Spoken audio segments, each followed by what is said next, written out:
Hello students, तो आज हम शुरू करने जा रहे हैं बीकॉम पार्ट 1 के फाइनेंशियल अकाउंट पेपर का एक बहुत ही इम्पॉर्टेंट और छोटा सा चैप्टर जिसका नाम है डिपार्टमेंटल अकाउंट्स, और उसके थ्योरी का लेक्चर 1 है ये, और आगे भी इसकी थ्योरीज को हम लोग देखेंगे। तो जो बच्चे कॉलेज में क्लासेस आ रहे थे और लॉकडाउन के बाद जिन्होंने जूम पर लेक्चर लिया, उनको बहुत अच्छे से पता है कि मैं थ्योरी पे बहुत ज़्यादा फोकस करता हूँ, क्योंकि अकाउंट्स जो है वो थ्योरी बेस्ड है, और जब आप इसकी थ्योरी को बहुत अच्छे से समझ लेते हैं तो फिर आपको इसके प्रैक्टिकल बनाने में प्रॉब्लम नहीं होती है। तो इसलिए मैं हमेशा थ्योरेटिकल पोर्शन से शुरुआत करता हूँ, प्रैक्टिकल पे नहीं आता हूँ। चलिए अब हम लोग डिपार्टमेंटल अकाउंट्स के बारे में बात कर लेते हैं। क्या होता है कि कुछ कुछ बिजनेस ऐसे होते हैं जहाँ पर आप सेग्रीगेशन में अलग हो करके, यानी एक सिंगल यूनिट बन करके और काम नहीं कर सकते हैं, डिपार्टमेंट वहाँ पे बनाना मजबूरी होती है। फॉर एग्जांपल क्लोथिंग में शुरू में तो ठीक है, लेकिन जब बिजनेस बड़ा हो जाता है तो आपको सेगमेंट बांटने पड़ते हैं। आप लोगों के हिसाब से सेगमेंट बांट सकते हैं, जैसे कि old and young, male female, childrens, ठीक है। कपड़ों के हिसाब से बांट सकते हैं, आपकी sari, jeans, top, T shirt etcetera etcetera. उसी तरीके से इलेक्ट्रॉनिक आइटम के साथ होता है, वहाँ भी अलग अलग डिपार्टमेंट होते हैं। फ्रिज का एक अलग डिपार्टमेंट होता है, वॉशिंग मशीन का एक अलग डिपार्टमेंट होता है, माइक्रोवेव ओवन का अलग डिपार्टमेंट होता है, स्टेबलाइज़र का अलग डिपार्टमेंट होता है, एलसीडी का अलग डिपार्टमेंट होता है, होम थिएटर का अलग डिपार्टमेंट होता है, एक्सेट्रा एक्सेट्रा, ठीक है। तो कुछ बिजनेस आपने भी देखा होगा कि वो एक सिंगल यूनिट नहीं रहते हैं, बल्कि अलग अलग डिपार्टमेंट वहाँ पर होते हैं। तो चलिए हम लोग अब इसके मेन बॉडी पर आते हैं और डिपार्टमेंटल अकाउंट्स के थ्योरी को फ्रॉम द वेरी बिगनिंग समझने की कोशिश करते हैं। तो क्या है, व्हाट इज अ डिपार्टमेंट, है ना। Sometimes a business unit is split into a number of section for the purpose of meaningful supervision of the affair of each section and the assessment of their individual performance. Such division is called department. Sometimes, देखिए word लिख रहा है sometimes, मतलब कभी कभी। हर एक business में department नहीं होते हैं, कुछ बिजनेस में होते हैं, लेकिन अब business unit is split into a number of section. कभी कभी कुछ बिजनेस को कई सारे हिस्सों में बांट दिया जाता है for the purpose of meaningful supervision of the affair of इस सेक्शन, ताकि हर एक सेक्शन या डिपार्टमेंट के ऑपरेशंस या अफेयर्स का सुपरविजन किया जा सके, and the assessment of their individual performance, यानी कि वो अच्छा कर रहे हैं या नहीं कर रहे हैं। तो इस प्रकार का जो डिवीजन होता है, ठीक है, वो क्या कहलाता है, डिपार्टमेंट।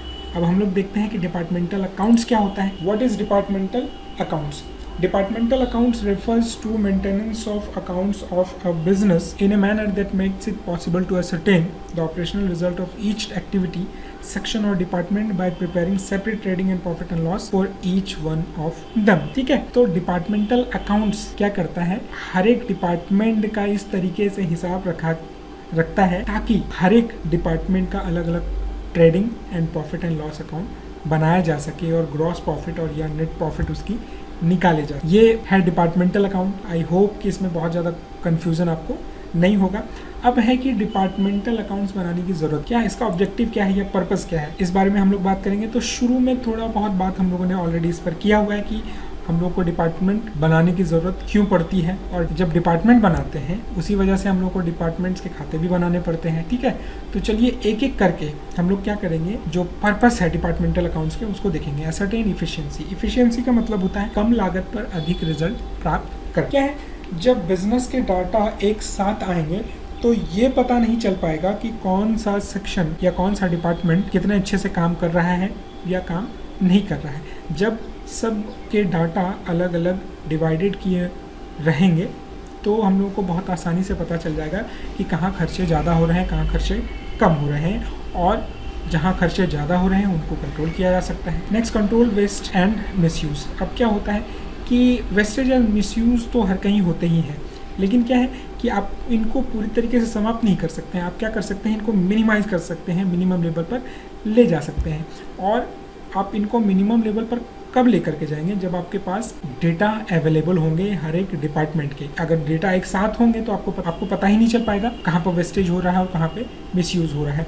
तो ये भी एक पर्पस है डिपार्टमेंटल अकाउंट्स बनाने का, ठीक है। कंपेयरिंग परफॉर्मेंस, इससे होगा क्या कि हम लोग बात करते हैं ना कि पांचों उंगलियां बराबर नहीं होती हैं, तो उसी तरीके से हर एक डिपार्टमेंट एक तरीके से परफॉर्म नहीं कर रहा होता है, लेकिन उन पर कंपैरिजन करना ज़रूरी है।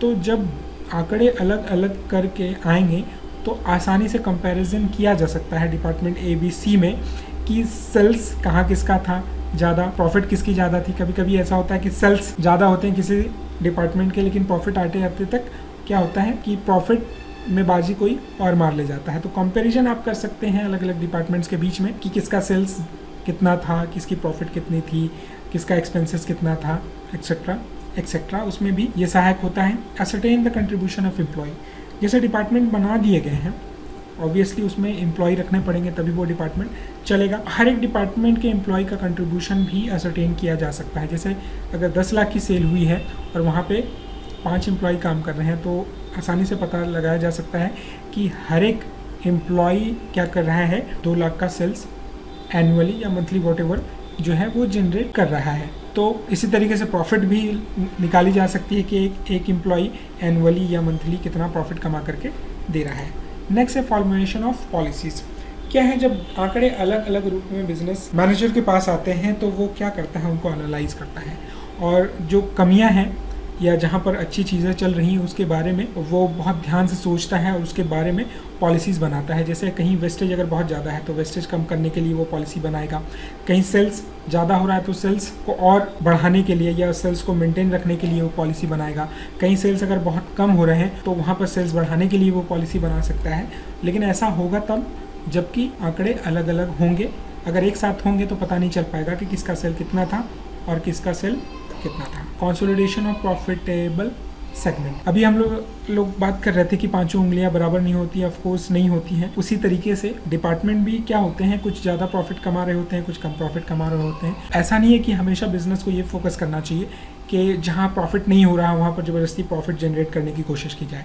कोशिश ये भी की जा सकती है कि जो डिपार्टमेंट प्रॉफिट कमा करके अच्छे से दे रहा है वहाँ पर क्या किया जाए कि उसके सेल्स को मेंटेन करने की कोशिश की जाए, उसको और मजबूत किया जाए। वहाँ पर और एम्प्लॉय डाल दिए जा सकते हैं, उसका जो एरिया है फ्लोर एरिया वो बढ़ाया जा सकता है। ठीक है। एडिशन और डिलीशन ऑफ सेगमेंट, कुछ अच्छे परफॉर्मेंस दे रहे होते हैं डिपार्टमेंट, कुछ नहीं दे रहे होते हैं लगातार, तो जो लगातार घाटे में चल रहे हैं उनको बंद किया जा सकता है और उनके स्थान पर कोई नया सेगमेंट जो है डिपार्टमेंट जो है वो डाला जा सकता है। ठीक है। नेक्स्ट क्या है, एस्टिमेशन ऑफ स्टॉक। अगर सेल्स और स्टॉक के आंकड़े कंबाइंड रहें तो पता नहीं चलेगा कहाँ पर कितने स्टॉक की ज़रूरत हो, और कभी कभी ऐसा हो सकता है कि टोटल स्टॉक दिखाए कि बहुत ज़्यादा है लेकिन किसी पर्टिकुलर सामान का स्टॉक जो है वो ज़ीरो हो सकता है। तो जब आंकड़े अलग अलग आएंगे तो हर एक डिपार्टमेंट के आएंगे, उन आंकड़ों के बेसिस पे स्टॉक का एस्टिमेशन कि कब किस डिपार्टमेंट में कितने स्टॉक की ज़रूरत होगी और उतना स्टॉक मंगा करके रखा जा सकता है बिजनेस के द्वारा। तो एक पर्पस ये भी है कि स्टॉक का एस्टिमेशन भी किया जाता है किसके माध्यम से, डिपार्टमेंटल अकाउंट्स के माध्यम से। डिटेल अकाउंटिंग इन्फॉर्मेशन, अब क्या होता है जब बिजनेस बड़ा हो जाता है ना, वहाँ पर उसके कई सारे स्टेक होल्डर जो हैं वो जन्म ले लेते हैं। जैसे कि अगर बिजनेस बड़ा हुआ तो उसमें बैंक हो सकता है लोन दी हो, डिवेंचर्स होल्डर्स ने पैसा दिया हो या शेयर होल्डर्स ने पैसा दिया हो, फिर जो बिजनेस को माल सप्लाई कर रहे होते हैं उनका भी हित उसमें होता है और कस्टमर का हित भी होता है, जो काम उसमें चाहते हैं करना उस बिजनेस में उनका भी हित उसमें होता है। तो क्या है कि डिपार्टमेंटल इंफॉर्मेशन आ जाती है एकदम डिटेल में कि किस डिपार्टमेंट का किस तरीके का परफॉर्मेंस रहा है एक साल के दौरान या महीने के दौरान। ये पॉसिबल होता है जब डिपार्टमेंटल अकाउंट्स बनाए जाते हैं। ठीक है। रिवॉर्ड टू एम्प्लॉई, क्या है, अगर कोई डिपार्टमेंट अच्छा परफॉर्मेंस कर रहा है तो ऑब्वियसली वहाँ पर उस डिपार्टमेंट के एम्प्लॉय का बहुत बड़ा योगदान रहता है, और जब कोई मेहनत करता है तो डेफिनेटली उसको रिवार्ड दिया जाना चाहिए। लेकिन आपको पता तो होना चाहिए कि कौन सा डिपार्टमेंट अच्छा परफॉर्मेंस कर रहा है। लेकिन जब आप डिपार्टमेंटल अकाउंट्स बनाते हैं तो आपको हर एक डिपार्टमेंट का आइडिया होता है, तो जो डिपार्टमेंट अच्छा परफॉर्मेंस कर रहा है वहाँ के एम्प्लॉय को इनाम देने में भी डिपार्टमेंटल अकाउंट्स मदद करता है। ठीक है। आई थिंक मैंने पूरी कोशिश की कि आपको डिपार्टमेंटल अकाउंट्स की इंट्रो बहुत अच्छे से बताई जाए, और मैं इसमें सफल रहा या नहीं ये आप बताएंगे। सो अगर आपने पेशेंसली यहाँ तक देखा है वीडियो को पूरा, तो thank you very much. See you in the next video.